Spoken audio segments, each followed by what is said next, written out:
আসসালামু আলাইকুম। আমি কিছু কথা বলবো মালয়েশিয়ার কলিং ভিসার সম্পর্কে। তাই সবার অনুরোধ রইল পুরো ভিডিওটা দেখার জন্য, তাহলে বিস্তারিত বুঝতে পারবেন। সবাই বারবারই একই কমেন্ট লিখবার লাগছেন বা একই কমেন্ট। তবে যাই হোক, কমেন্টের উত্তর না দিলেও আপনারা খালি লিখতেই থাকেন, ভাই প্লিজ উত্তর দেন। তবে যাই হোক, আমি আসলে আসলাম আপনাদেরকে ক্লিয়ার করে দেবে এ টু জেড একবারে। আপনার বর্তমান যে মালয়েশিয়ার সরকার কলিং বিষয়ের লোক যে আনার অনুমতি দিয়েছিল তা শেষ হয়ে গেছে আপনার মে মাসের 31 তারিখে লাস্ট ডেট ছিল 2024-এর। এরপরে আর কোনো লোক মালয়েশিয়া কলিং বিষয়ে প্রবেশ করতে পারবো না, এটা মালয়েশিয়ার সরকারের নিষিদ্ধ জারি ঘোষণা।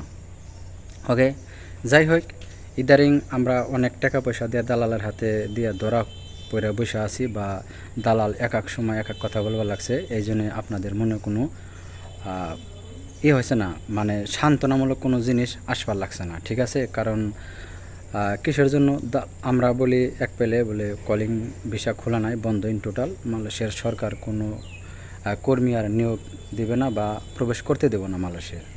তবে দালালে বলবার লাগছে না, সমস্যা নাই, লোক নিব, এই মাসে দিব, 8 তারিখে দেব বা 10 তারিখে দেব, 12 তারিখে। তবে এখন যে চলতি মাস জুন মাস, আজকে জুন মাসের আপনার আজকে জুন মাসের হলো 14 তারিখ, 14 জুন 6, 2024, ঠিক আছে? তবে দুই ভাই কমেন্টে লিখেছে, এক ভাই কামাল লিখেছে, লতিফ ভাই আমার ই ভিসা হয়েছে গত মাসের 8 তারিখে, বিএমডিক ক্লিয়ার কাট হয়েছে, দালাল বলছে চলতি মাসের নিয়ে যাবে, এ কথা কি ঠিক? তবে দালাল তাকে বলছে, তার কথাই বোঝা যায়, মানে বিএমডি কার্ড, আপনার মেন পাওয়ার সব কিছু তার ওকে হয়ে গেছে। কামাল ভাইয়ের উদ্দেশ্য করে কথা বলে পারছি। তবে ভাই, আপনার সব কিছু ওকে হয়েছে, ঠিক আছে, কিন্তু দালাল বলছে আপনার এই চলতি মাসে পাঠাবো, মানে এটা হলো জুন মাসের আজকে 14 তারিখ 2024। তবে একটা অনুরোধ করব, একটা কথা বলবো ভাই, আর কোনো লোক কলিং বিষয়ে প্রবেশ করতে পারবো না, এটা মালয়েশিয়া সরকারের নিষিদ্ধ ঘোষণা। ওকে, আপনার দালাল কি বললো না বললো এটা দালালের ব্যক্তিগত ব্যাপার, বা আপনার সান্ত্বনা দেওয়ার জন্য সমস্ত কথা বলবার লাগছে। এগুলা ভিত্তিহীন কথা, সব প্রতারক, এই দালাল সব প্রতারক। মানে বাংলাদেশে যারা দালালি করে তাদের ভিতরে মানবতা আছে নাকি এটা বলতে পারবো না, ঠিক আছে? তারা কোন মায়ের সন্তান, তাদের বাপ মা কী শিক্ষা দিয়েছে এটা তারাই ভালো জানে। যাই হোক, আমি ওই দিকে গেলাম না। তবে তারা কিসের জন্য মিথ্যা কথা বলে, তাদের বিবেকে বাজে না, থেকে হিন্দু না মুসলমান, তার একটু জিজ্ঞাসা করবেন কামাল ভাই। আপনার যে দালাল তে কীভাবে আপনাকে পাঠাইবো পরে আমার জানাইন, আপনার কলিং বিষয় কীভাবে পাঠাইবো, ঠিক আছে? যাই হোক, আশা করি আপনার কমেন্টের উত্তর পেয়ে গেছেন কামাল ভাই।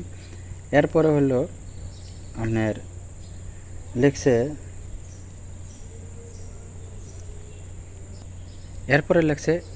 ইয়াসিন আহমেদ লিখছে, লতিফ ভাই, কোম্পানি যদি মালয়েশিয়ার সরকারের কাছে আবেদন করে জরুরি, তাহলে কি যাইতে পারবো? প্লিজ জানাবেন।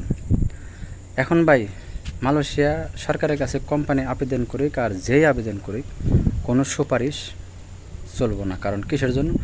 বাংলাদেশ থেকে আপনার মন্ত্রী, এরপরে আপনার প্রবাস কল্যাণ যে মন্ত্রী আছে, তারা সবাই মেয়াদ বাড়ানোর জন্য আপনার আবেদন করেছিল বা সরাসরি চিঠি দিয়েছিল। সেই চিঠির আজও পর্যন্ত কোলালামপুর থেকে কোনো উত্তর দেয় নাই। ওকে, ইমিগ্রেশন থেকে কোনো উত্তর দেয় নাই। এরপরে একটা বৈঠক হয়েছে, সেই বৈঠকেও নিষিদ্ধ জারি ঘোষণা করে দিয়েছে, আর কোনো সময় বাড়ানো হবে না কলিং ভিসার, ঠিক আছে? তবে এখন কোম্পানি আবেদন করুক আর যেই আবেদন করুক, আর কাম হবে না। মালয়েশিয়ার সরকার একবার ডাইরেক্ট ঘোষণা দিয়েছে, নিষিদ্ধ না, একবারে না করে, ইন টোটাল না করে দিছে।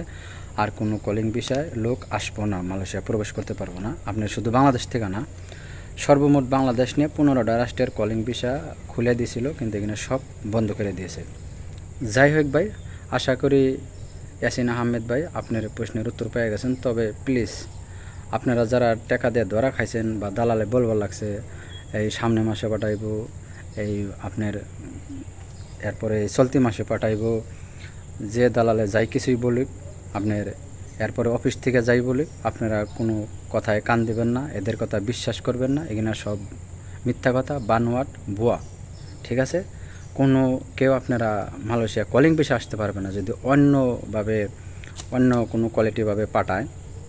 তা হইতে পারে আপনার ট্যুরিস্ট ভিসা, স্টুডেন্ট ভিসা, এরপরে প্রফেশনাল ভিসা। এই সমস্ত বিষয় যদি পাঠায় তাহলে আপনি আসতে পারবেন। আর এরপরে আছে আর একটা নদীপথে, মানে আপনারা নদীপথেও পাঠাতে পারবো। এগুলা অনেক রিস্ক। আপনারা আসা আর না আসা সমান কথাই। ট্যুরিস্ট বিষয়ে মালয়েশিয়া আসা আর বাংলাদেশে বেকার খাটা তার চেয়ে অনেক ভালো আছে। যাই হোক ভাই, আশা করি আপনাদের মনের মতো প্রশ্নের উত্তরগুলো পেয়ে গেছেন। অবশ্যই পুরো ভিডিও দেখার পরে যদি ভালো লাগে চ্যানেলটা সাবস্ক্রাইব করে দেবেন, পাশে থাকা বেল আইকন অন করে রাখবেন। পেজ থেকে দেখলে পেজটা ফলো দিয়ে বেশি বেশি শেয়ার করে সবাইকে দেখার সুযোগ করে দেবেন। আর আপনার মতামত অবশ্যই কমেন্টে জানাবেন, আমি উত্তর দেওয়ার চেষ্টা করব। সবাই ভালো থাকবেন, সুস্থ থাকবেন, দেখা হবে অন্য কোনো নতুন ভিডিওতে। আল্লাহ হাফেজ।